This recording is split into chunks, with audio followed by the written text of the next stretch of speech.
Good afternoon, everybody. My name is Michaela Justice, and for my Issues in Education daily presentation, I'm going to be doing it on Chapter 15 of our book, Setting the Record Straight, and that chapter deals with throwing money at the schools. Throughout this presentation, a lot of my points come from specific sentences or phrases within the chapter of the book that I felt was really important when it comes to money and funding within the school. So a lot of the points are phrases out of the book, and I will be making my points based on them phrases from the book. All right, starting on the first page, which is page 181 of chapter 15, it starts off by saying, closely related to the myths that poverty is not an excuse.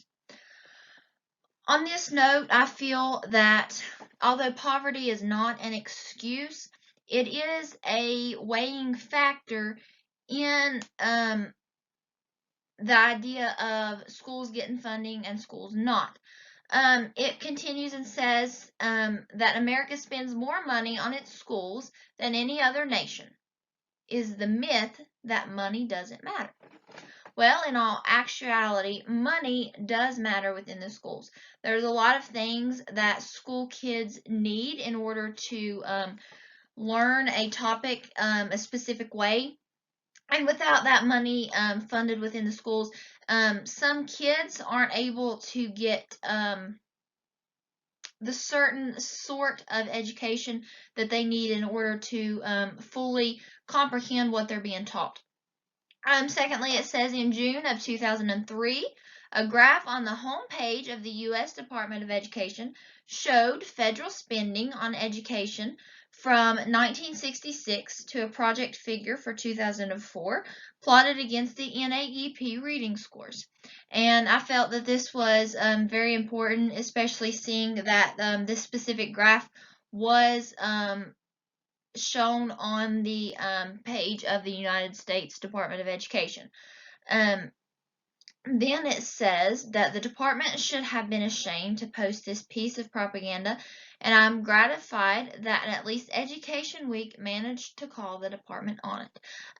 This piece that they're talking about was a disgrace to a lot of people, and it brought on a lot of media and a lot of people was downing them for what they was posting and all of that sort. All right, on to the next slide.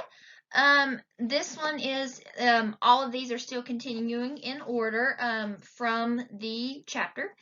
I felt that this one was very important. It says, in Chance, a publication of the American Statistical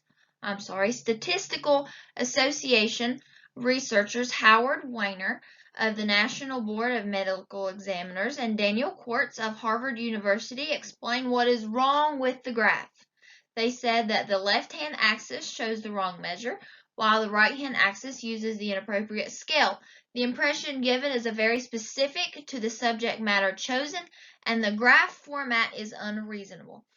Now, I felt that this specific phrase is important because, and even though I'm not showing you the specific graphs and scales that they're talking about, I feel that it's still important. When the initial graph was posted, the guy did no research on what he was doing. He basically just put his graph out there and explained in what his words was what was going on. Well, after these researchers, Daniel Weiner and Daniel Cortez, or I'm sorry, Howard Weiner and Daniel Cortez, I'm so sorry, got to going back over his graphs, they discovered that what he was researching and what he was presenting to people was not actually true. So therefore, that's why that is important, because when it comes to the school systems and presenting educational based graphs and research, they need to be precise and not just thrown out there. All right. Then it goes on to talking about the different point scales that students are graded on when they go to take tests. And at this point in time, all of the tests that they're talking about here, the 3 age tests were not separate.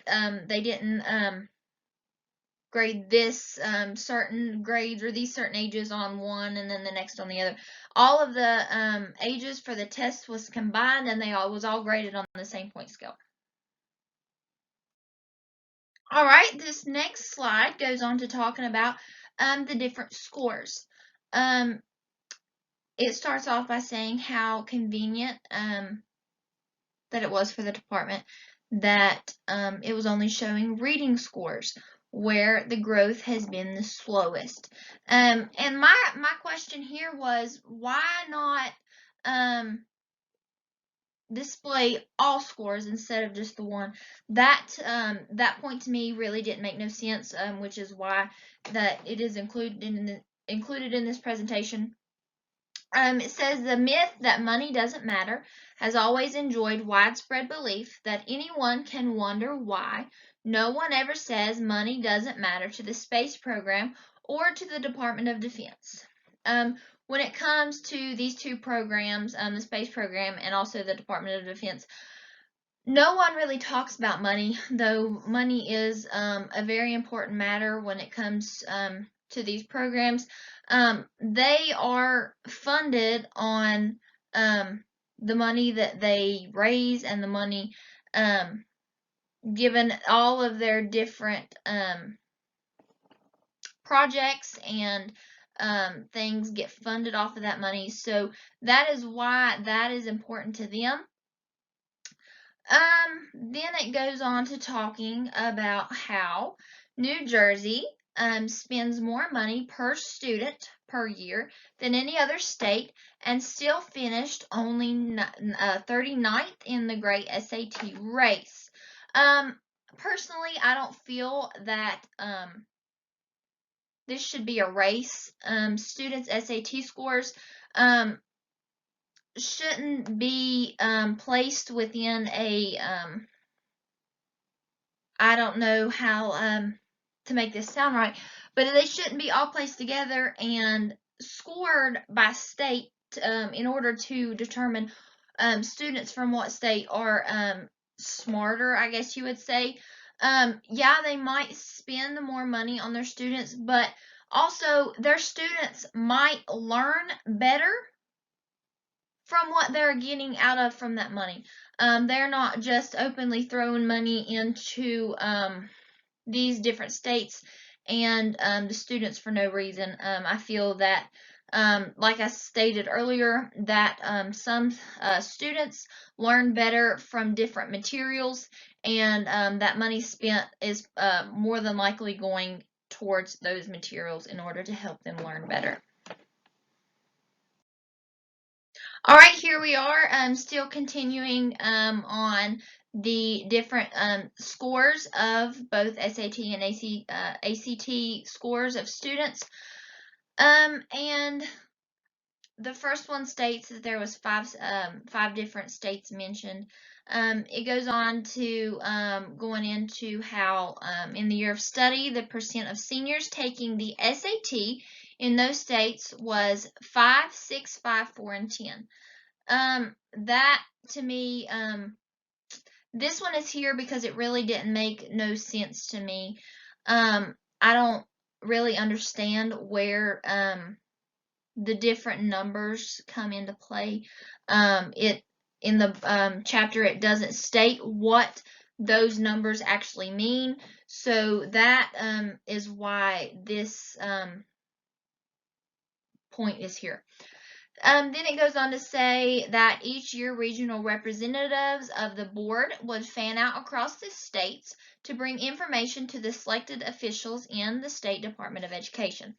Here, I feel that this makes a good point because within this point,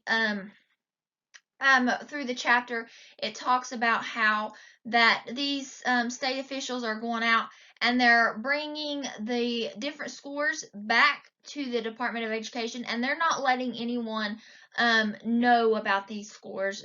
They are keeping them private, and only the students are the ones that know what they actually got on the scores.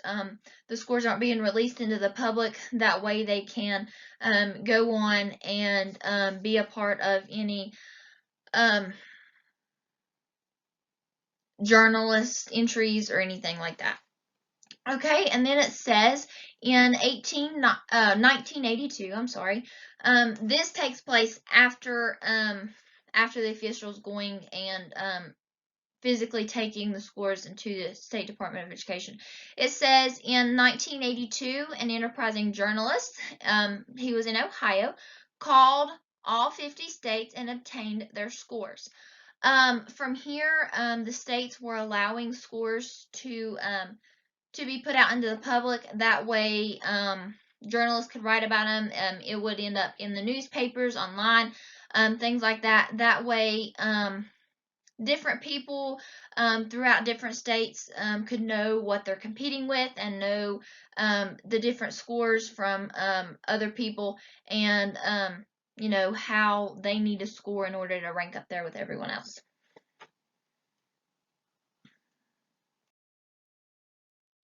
These points throughout the chapter I felt were also in need of understanding. I chose these specific phrases because one, it goes on saying about the different media attention that the results was getting, which was from the previous slide. Then it goes on to talking about the different researchers and how they went about fixing and straightening things up by adjusting the statistics for the different participation rates. And the participation rates is actually talking about how many students participated within the ACT as well as the SAT. All right, here we are in the last slide, and I felt that these two phrases are the most important ones throughout the chapter. I'm not even going to attempt to pronounce his name because I know that it will probably be wrong. So I'll skip straight to the phrase. It says expenditures, which is the money going towards the schools. Expenditures are not systematically related to student achievement, which is saying that a certain amount of money, whether it's more funding or less funding, is not what causes a student to either succeed or fail. And I very much agree with that phrase.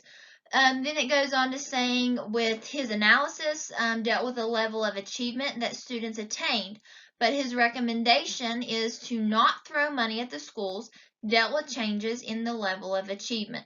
Also saying that money isn't what affects the level of achievement of students. One point that I want to make is when I was in school,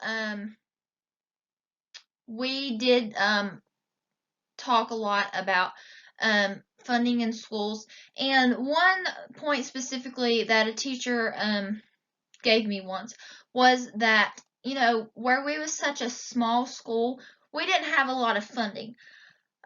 So this chapter really hits kind of home. But as students, we learned to adapt.